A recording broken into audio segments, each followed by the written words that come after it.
Welcome to Aberdeen Proving Grounds, Hidden History. I am your host, Sean Keefe, with my co-host, Susan Thompson. Hello, Susan. Hi, Sean. How are you today? I am fantastic. Are you ready for episode 2? I am ready to hear about what we're going to talk about. What are we going to talk about, Susan? Well, we're going to talk about APG's Poole's Island today. And I've taken it upon myself, Susan, as I always do, Right. to title this week's episode. Are you ready for this, Susan? I have been waiting to hear Because we should this. have a drum roll. Drum roll, please. Peaches and punches at Poole's. Oh, I was kind of thinking peaches galore. Peaches galore? No. You got it wrong. It's fishes galore. Peaches galore. Or fish galore, I'm sorry. Yes. So this is exciting because one thing that's very iconic about Aberdeen Proving Ground is the Poole's Island Lighthouse. Yes. There's a lot of mystery around Poole's Island. That's true. I've never been there. Susan, I got one up on you now because I have had the privilege of being at Poole's Island. Yeah. And I will discuss my adventure there later in the episode. All right. I'm looking forward to it. But before we get started, I just want to give a shout out to everyone who downloaded our first episode. It was more than we could have hoped for. I mean, I think we were way over 1,000. Right. Almost. I think the last time I looked, it was almost 1,800 downloads. That's incredible. At least I feel it is. Right. I mean, because, we're just two people We're here. just two government workers doing our day job. And I also have to give a shout out to our staff. We have Drew Moneth, who has been doing all the promotional material. So every time you see something on Facebook or Instagram, that's Drew doing his magic. Joni Messenger created that wonderful cover photo of the both of us. And I have to say, Susan, we are adorable. That's true, Sean. 50 never looks so good. I'm telling you. What is it? 50's the new 30, right? That's right. Is that what they're saying? And I have to say, we have faces made for podcasting. Hey, speak for yourself over there. Come on now.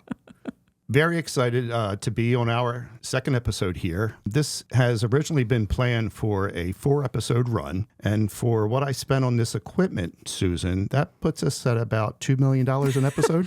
That seems about right for government work. Yeah, right? There you go. If you want to learn more about APG, and there's a topic that we haven't mentioned or discussed, please leave a comment on our Facebook site. That's right. Susan and I would love to hear what everyone has to say. Because we have nothing to talk about. We have nothing to talk about. I do want to let our audience know our approach to the podcast. All right. So pretty much Susan and I will decide on a topic. Like last week's episode was Spasudi Island. After we have decided what the episode is going to be on, we both go our separate ways, we do our own research, and then we come together here face to face and just discuss everything that we have researched. Right. We have a conversation about what we've learned, what we haven't been able to find anything on, what we think about it, that general kind of information. Which is actually pretty difficult because in our work environment, we sit very close to each other, so it's hard not to want to share information. But what we found out initially was that we would create a dialogue, and I would have to remind myself this is what the podcast is. Right. So here we are. We both have little notes of our own, nothing scripted, and we're about to have a conversation about Poole's Island. All right. Let's do it.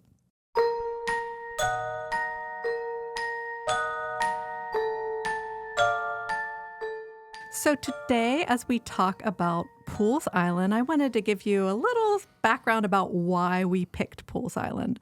So the history of Poole's Island and APG in general is really the history of America and a tiny little... Ooh, I like that. The history of America. Wonderful. On a tiny, it's only about a 200-acre island, so it's not a big place. But Poole's Island represents the American Revolution, art, agriculture, and its early dependence on enslaved labor, maritime navigation and tragedy, sporting and leisure, and military use, all on, as we said, this tiny little island just off the southern coast of Aberdeen Proving Ground. So that's interesting, Susan, because in 1612, when the island was first mapped by Captain John Smith and his expedition of the Chesapeake Bay, the island was recorded as being close to 300 acres or over 300 acres? Right. I've seen a lot of different sizes for it in deeds and in reference. Sometimes it says 280 acres. A couple deeds have said 250 acres or so. Later deeds say 234 acres. It is shrinking over time. I mean, that's just the natural process. But that's natural for an island out in the Chesapeake to do. Right. So, I mean, that's affecting a lot of the islands of the Chesapeake, is that they're losing ground over time. And Poole's Island is no different. Somewhere between 200 and 300 acres, but probably a little closer to 200 than it used to be. Got it. And as you mentioned in our first episode, Susan, John Smith named the island after someone in his expedition named Nathaniel Powell. Yes, that's correct. Originally, as we said, it was called Powell's Island. Very quickly, that name got changed to Poole, some derivation of Pools. It was even called Poole's Isles, plural, at one point in time. But we don't know if that was just a change over time, people's dialects. There are some natural springs, I guess, in the center of the island. Yeah. So that may have played a role in how the name has changed. But it's, you will see it spelled Pool apostrophe S, and sometimes there's an E, and often there's not an apostrophe with either spelling. So you kind of to do the research was a little difficult for us because the name changes all the time. And you have to look at a lot of different terms to figure out what you're looking for. Because even going back to the 19th century, it seemed like I could not find anything on Pools with the E. Right. And then I dropped the E and just went to Pool, and then just a bunch of information came up. Right. And if you do take an aerial view of the island, it does look like there are little pools spread out through the island. Right. I mean, I guess we can agree on that. One thing that we do know is that we don't know how the island evolved into pools. Right. It's one of those mysteries lost to time that even we can't shed any light on. It's like an APG hidden mystery, isn't it? Isn't it amazing? There you go. Okay. So where do we go to now? All right. So just like Spasudi, which was our last topic, first land patent for the island was 1658. So the same time frame as Nathaniel Udy was given his patent for the island. This one was given to a Captain Robert Morris. I really couldn't find much information on him. So really, Poole's Island comes into American history right before the American Revolution, when it is purchased by a man named John Beale Bordley. Mm-hmm. Bordley is a really interesting guy. He was native to Maryland. He was orphaned very young, and his mother remarried and moved to England. So he was left with aunts and uncles and sort of raised on both the western shore and the eastern shore. So he spent a lot of his childhood in Kent County.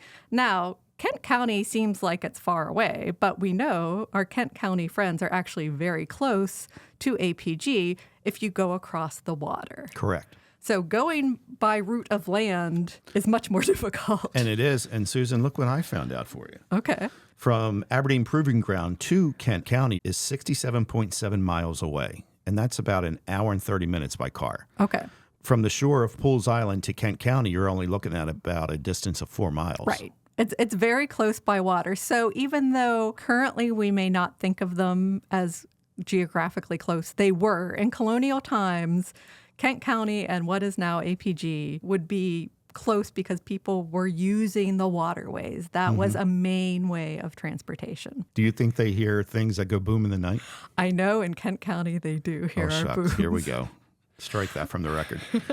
John Beale Bordley, evidently he had an older brother named John. So John had an older brother, John? John had an older brother, John, so he went by the name of Beale. So if you hear me say Beale, it's because sometimes he's referred to in literature that way. Later in life, he added the John back once his elder brother had died. But he went to school in Kent County in Chestertown at the school of Reverend Charles Poole, who is the father of Charles Willson Poole, who we'll talk about a little bit later. That I know, yes. All right. I know Charles Willson Poole. So while he was living in Kent County, he really saw a sense of the different types of agriculture that were prominent in Maryland at the time. So further south, there was a lot of tobacco growing. Which was prominent in Maryland. Which was prominent, but it was really a luxury cash crop that was being sold to England versus the wheat growers who were more common around the northern Kent County area. And so he saw this early on, and he saw that maybe the wheat growers were a little more prosperous. He became a clerk for Baltimore County in 1753. And at this time, he was living on a farm in Joppa, Maryland, very close to where we are now. To the Edgewood area. Yes. So that was a farm that he had inherited from his deceased father. So this was considered the wilderness at the time, even though Joppa was sort of the county seat of Baltimore. But in his role as clerk of Baltimore County, he was doing a lot of work for the county, trying to recover taxes and things like that. And he was finding that the tobacco growers were in debt and they were not prosperous because of the way the agricultural system was set up. It was being sold to England, and they had control over how many taxes. You had to have a factor who would sell your tobacco to a big company in England.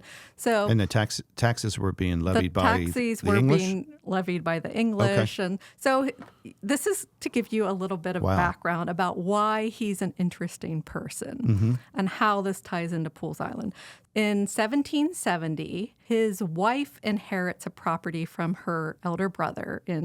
She inherits half of it, and her sister's husband, who was William Paca. William Paca of the Declaration of Independence? Right. He was one of the Maryland signers of the Declaration of Independence. The William Paca House is still in Annapolis and Paca today. Street down in Baltimore. Right. So he has a big name that you've probably heard of. He's a pretty big deal. That's what we say. Whereas John Beale Bordley, you probably haven't heard of him. Not at all. No. Or Beale, as I like to call him. That's right. So in 1770, he and his wife and his sister-in-law and brother-in-law inherited Y Island in Kent County, which was about a 5,000-acre island, and they inherited about half of it. And then in 1771, he purchases Poole's Island from a local man named John Carville for about 1,200 pounds. And so he really starts setting himself up as an experimenter in agriculture. He was looking to develop a scientific method to improving agricultural yields. And he actually wrote about this and published a book in the 1790s that was called Essays and Notes on Husbandry and Rural Affairs. And he sent copies of this to George Washington, who he was friends with. So, I mean, this was getting a lot of play. Good person to be friends with. Right. But the reason this is interesting is because in about 1770, he wrote a pamphlet that was anonymous at the time, which he later published as one of the chapters in that book I just referenced. And it was called Necessaries, Best Product of Land, Best Style of Commerce. And in this essay, so it's really an Enlightenment period kind of thing, he was making the argument that America should be moving away from providing luxuries to the British. Oh, okay. Because you have to remember, at this time, one of the big schemes in America was developing silk. Benjamin Franklin was in on it. There were all these southern colonies were trying to develop, silk mills. I always thought silk was imported, would have been imported at that time, correct? Well, they were trying to create a new market. The British emphasized this because they wanted America to be providing all their luxury goods because of course we were still a colony at the time. Right. So they wanted, because they had control of the taxes and they could dictate what we're growing and selling. This sounds like it could almost lead to war, It's amazing. So John Beale Bordley, he's writing this in the 1770s, right at the time he inherited and bought these properties and setting them up as these independent farms. Now, did he have about 6 different islands? Did he own, or farms? He owned at least 7 farms in Kent County and Harford County and Baltimore. And, so he was a man on a mission. He was a man on the mission. But so this treatise called Necessaries, no, not what you're thinking of. Okay. I'm not thinking anything. That's just nothing going on in this head. That's the word he used. He really made the argument that American farming needed to be focused on providing the necessaries of life, food, cloth, so that you could feed yourself, so that you could clothe yourself, so that America could be self-sufficient. He was really a proponent of the organic industrial base. Wow. Long before that became one of our catchwords here in the military base. So he sets up Y Island. He's trying to make a point to because he has a half brother in England that he's communicating with because his mother had moved to England. So he's very close with people in England, but he's at the same time seeing the issues with the way the two countries are interacting. And he's making a point. And to get back to Charles Willson Peale, he knew Willson Peale from a young age because he studied with Charles Willson Peale's father. And he actually, along with some others, paid for Charles Willson Peale to go to England to study art under Benjamin West, who was another very famous artist at the time. Charles Willson Peale was the only famous American artist at the time who came back after the Revolution. And he's really responsible for creating our modern image of what the revolution and revolutionaries looked like. But his first commission was a full-length portrait of John Beale Bordley. And this is available for viewing at the National Gallery of Art. You can also look at it on their website. But in this portrait, he makes a very strong statement about what American agriculture should be. So it's an allegorical painting. So he's standing full length. In the background is his Y Island plantation right on the Chesapeake Bay. A peach tree and a pack horse signify America's abundance, while the grazing sheep speak for freedom from imported British woolens. There's themes of tyranny and trying to escape that. He was a lawyer by training, so he has ripped up documents at his feet to show that England is. I got to see this painting. This sounds incredible. So it's really he's very much a thinker of the time, and he's friends with everyone you think of: Benjamin Franklin, Thomas Jefferson, Alexander Hamilton, you name it. That's a party right there. Because Charles Willson Peale is considered pretty much the painter for the American Revolution. That's correct. I mean, he was commissioned to do the first painting of George Washington. Right, at the Battle of Trenton. Sometimes, I think there's several versions. He also did one at the Battle of Princeton. But he really, is documenting the people you've heard about when you hear about the American Revolution. So, and one thing to think about while we're talking about John Beale Bordley is, like Jefferson, like Washington, he had a relationship with slavery, which, he owned slaves. He had inherited them. But philosophically, he didn't agree with the idea of slavery. He thought it didn't agree with the principles of being egalitarian. He thought it was a very harsh practice in real life. He felt that by American agriculture relying on slavery, that we became slaves to the system, and that it was not a profitable way to be. So over the course of his lifetime, he freed a lot of his slaves. He sent them out for apprenticeships so that they could gain more skills. But even while he was developing these new agricultural processes, he was relying on slave labor. Correct. So that's something to think about. It's always there when we're talking about, even here at APG, these islands, there were slaves or enslaved people who were doing the labor. It sounds like he was a little bit of a forward thinker in a way, but still a product of his time. Right. So while, talking a little bit about our process, we have to dig a lot to find some of these resources that we're talking about. Let's not joke. It's a lot, Susan. Come on. It is a lot. And 9 in the morning to 9 at night. We do not stop. We are dedicated to this podcast. Because, and that's what we want to emphasize, why it's hidden history, because these are like little things that aren't all gathered in one place. We're hoping that by us talking about them, it's a little more accessible. If you find something that you're interested in, go explore. You never know what you'll find. Except stay off the proving ground. Do not seek out these locations with peace and love. Peace and love. Stay away from Poole's Island.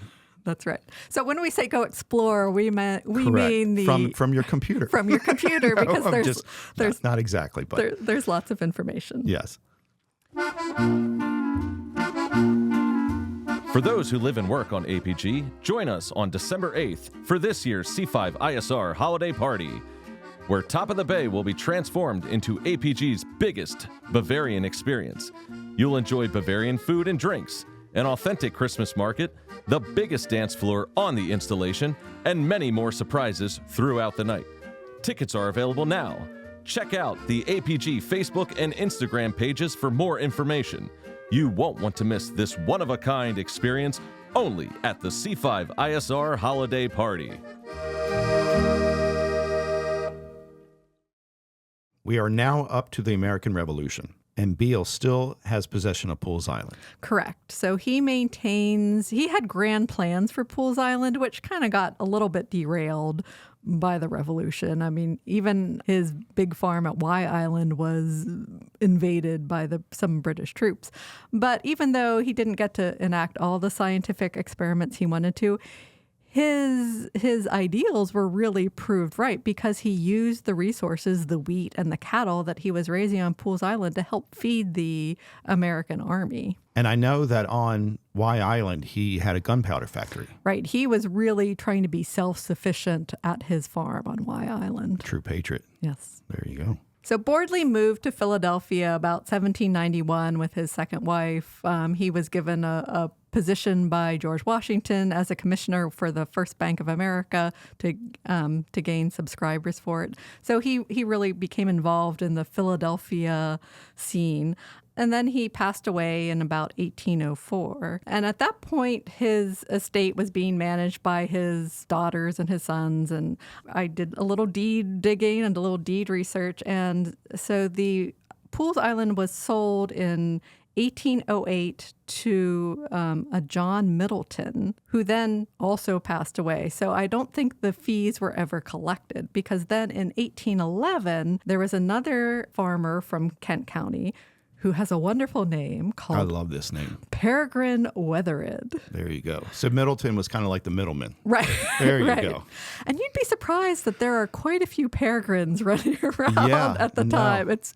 I think we should bring that name back. I think so. All right. So because you'll see references to Peregrine Wethered, and he bought the island to use for agricultural purposes. He was using slave labor. But he bought it in 1811, despite what you may read. It wasn't 1808. I have the deeds. And soon after, he kind of got caught up in the War of 1812. Okay. Because on April 24th, 1813, the British plundered his estate on Poole's Island and established a small gun battery there. And then later during the conflict in 1814, there was a lot of maritime action around the island prior to the British bombing Havre de Grace. And they destroyed a schooner and 2 sloops in September of 1814. So it was kind of a wild time, right, when Peregrine acquired the island. But he went on to have a very successful agricultural enterprise there. He maintained ownership for more than 50 years. Now, did he use the island? Was it a residence, or was it strictly just for farming? I believe he probably had a tenant who was managing the farm, but it was never anyone's primary residence. Okay. It was always more an agricultural wonderland, if I may say that. And one thing we didn't touch on, Susan, is why Poole's Island? Why farm on Poole's Island, this little 200-300 acre island in the middle of the Chesapeake? So Poole's Island is evidently something of an anomaly in Maryland. It has a very soft pH of the water, and evidently the land is... Gotta love that soft pH. And the land is just very fertile. And we will talk a little bit more about what it was used for, but it's a little bit different from the lands around it. Yes. Why? I don't know that we have an answer for that, but it's its own little place outside. Well, I think what I found, and this is documented much later on, but a lot of farmers would refer to the island as a little piece of Iowa in Maryland. Mm-hmm. And they did not need or require the use of fertilizers for the soil Right. I think Beale Bordley was one of the first to actually recommend using animal manure for fertilizing, just in generally. Like, he advocated for new agricultural practices, including crop rotation and things like that. So it may be that he set up the island for success Possibly. by creating these new agricultural practices that weren't stripping the soil of all its nutrients the way earlier agricultural way to look at it, practices yeah. were. In 1824, Peregrine Weatherwood was approached by the state of Maryland to provide a parcel of his land, about 6 acres from what I've read, to construct a lighthouse, because beginning in about 1819 was when Maryland really started getting lighthouses, and this was being carried out by Congress to improve the maritime navigation along the Chesapeake Bay, which is really like one of our major transportation routes. So in 1825, a man named John Donahue, who was a favorite son of Havidegrace, got the contract to build the Poole's Island Lighthouse. And that was, what, one of 12? So he would go on to build about 12 Maryland lighthouses during his lifetime. 7 of them remain. And currently, Poole's Island is the oldest remaining lighthouse in Maryland. Ooh, lucky us. Yeah, that's right. A little piece of history right you here go. on APG. One of the many little pieces of history here on APG. That's right.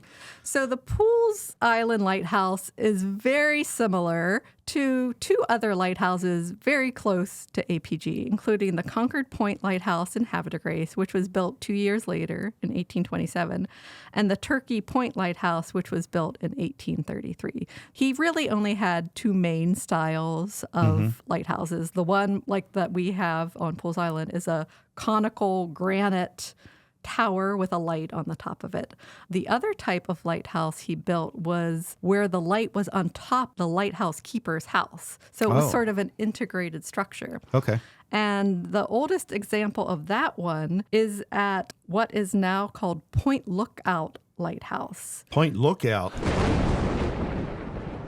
Isn't that like one of the most haunted lighthouses in America? That's what I have read anyway. So How spooky. Point Lookout was built in 1830 down at the far southern end of St. Mary's County. So it's right at the beginning of the Potomac, where the Potomac feeds out into the Chesapeake Bay.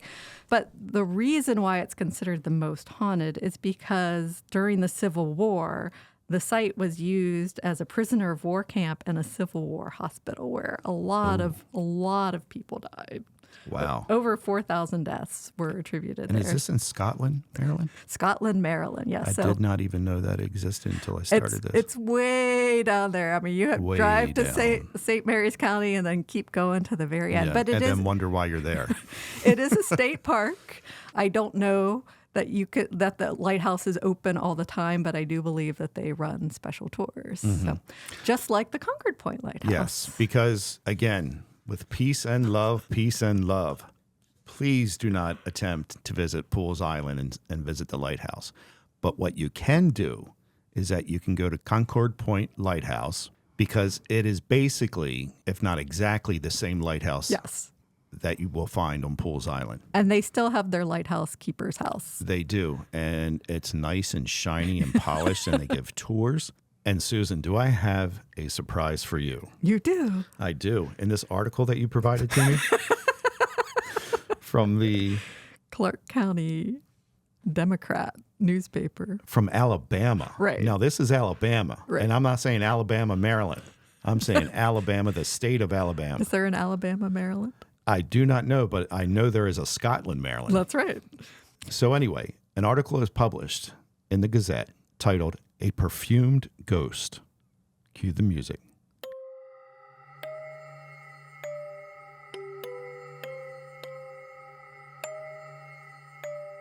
A ghost haunts the lighthouse at Havidegrace, Maryland.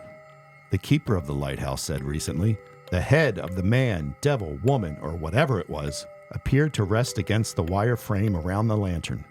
The top of the head was covered in black, and the eyes and yellowish-looking inch or so of the forehead above them appeared set in a frame of black. Its eyes were as big as those of a cow and sparkled just like 2 big diamonds. There was no expression about them as they moved and quivered in the lantern light. He couldn't look long at them, as they affected his eyes more than the bright, steady flame of the lantern. Where the figure appeared, it left a strong odor of cologne. The place, which generally smells strong of oil, was then filled with a perfume-like flower garden. And Susan, that sounds more like alcohol to me. I think there was something else going on besides the oil fumes. I agree. And this is from an article dated, 1889 from the Clark County Democrat in the great state of Alabama. I guess there wasn't much going on at the Might have been a time. slow news day where it just totally terrified someone that they had to come back and share the story. But anyway, back to Poole's Island, Susan. John Donahue was a Havre de Grace resident, and he, as we said, he built 12 of the lighthouses in Maryland, of which 7 remain. He served in the Maryland militia during the War of 1812 and helped rebuild Havre de Grace I never knew that. after the War of 1812 because he was a contractor. So he Gotta love those contractors. So he was active up until the 1850s, and then he passed away in 1858, and he is currently buried in Angel Hill Cemetery in Havre de Grace. So the lighthouse was occupied and run by lighthouse keepers from the time of its establishment in November of 1825, when the construction was completed. They completed a house at the same time until 1917, or thereabouts. That was the year that Aberdeen Proving Ground acquired Poole's Island. So the lighthouse was still there, but they began using Poole's Island as part of the bombing range. So it was decided it was too dangerous to maintain a lighthouse keeper there, even though there had been some families who had served years and years. It was almost generational. Right. So like the last family who really spent a lot of time there were the Cohee family. And I believe there are still Cohees around today who remember their times on Poole's Island. So the lighthouse, as I said, had been automated in 1918, 1917, and it was active until 1939 when it was decommissioned and no longer used by the Coast Guard. Interesting. And it's funny because I guess you would say it just pretty much sat there. It did. It was just sort of, a structure on the island. There, even though it's off limits, people would come, I guess, and there was some damage to the structure. So it had been, the lights had been covered with plywood. And so it was, so it was actually like boarded up, right, you would say. Right. Okay. So the lighthouse pretty much remained dormant until restoration began in 1997. Right. So soon after the light was decommissioned in about 1939, they tore down the lighthouse keeper's house and the other structures associated with it. So that all that was left was the lighthouse itself. I believe, was there a bell tower too? I don't know. I don't think it stands today, but it was. I think maybe there was still a in the 90s. fire tower. Fire tower. Right, where they would observe the fire coming in. So So the tower was there for testing. I believe the tower was there for testing. Which I don't even think still stands at this time. No, I think it's fallen into the water. Oh, but then again in 2011, they do a full restoration of the lighthouse. Right. And at that time, they decide to relight the lighthouse because there hadn't been a light in it since 1939. They decided that it's a lighthouse. It's APG's lighthouse. It should be relit. So as part of Armed Forces Week that year, they had a big ceremony and they installed a solar-powered light that communicates to the boaters around that this is APG. That it does. And you know why, Susan? Why? You know how I know that? How do you know that, John? Because I had the opportunity to visit in October of 2019 Ooh, look at you. when public television was filming a documentary on the lighthouses of the Chesapeake. Oh, that's right. I was able to visit the island. We did not really leave the shore because there is unexploded ordnance on the island. Right, which is So- why you don't visit. Exactly. Ouch. Kaboom. And it's unfortunate because since the last restoration was only in 2011, I mean, here we are in 2019, and it's still, I mean, it's taken a beating because it's right there on the water. Right. It faces the storms. The paint itself is just chipping away. Right. Well, you have to remember, The structure is almost 200 years old. Stop it. Stop your excuses. It's structurally, it's not going anywhere structurally. It has structural integrity. It's mostly cosmetic issues that it has because of the weathering of the paint and things like that. But Because it is a bit creepy because it's like you enter this building and it has its pretty spiral narrow, staircase, right? very narrow inside. Right. And for as scary as it is on the outside, it's twice as scary inside. And then when you get to the top, and again, it just gets tighter and tighter right, I think and it tighter. goes from 18 feet at the bottom to like 9 feet at the It's top. tight, so yes. it's pretty small. Yeah. And then you hit a ladder, and that ladder takes you up to the light. And that's where they installed, the new solar Beacon.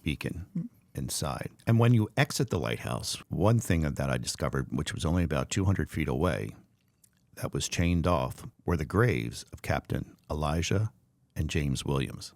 And that's pretty freaky because I'm like, who are they chaining this off from? There's nobody here and there's nobody coming, which Susan, I believe, will set us up for our next episode. All right.